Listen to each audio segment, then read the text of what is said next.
Today we're going to check a thermal fuse. One of the reasons why you would check a thermal fuse is for an E198 code.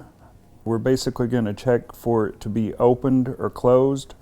It should always be closed, so let's get started.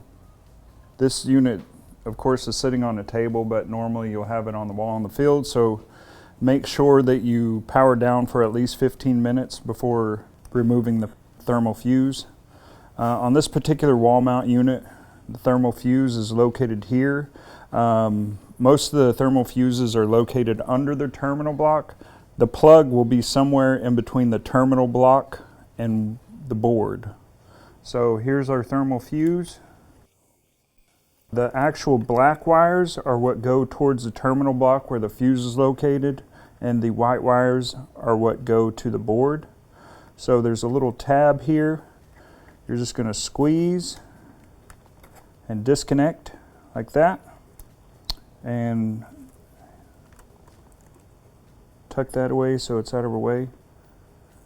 The place where you're going to be ohming is here, and it's small little slots. You're going to want to have some micro leads or a thin strand of thermostat wire, or even some small paper clips to get this job done here. Today we're going to be using a filled piece meter.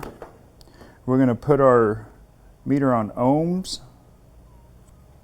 and I want it to beep so we can check to make sure this is open or closed.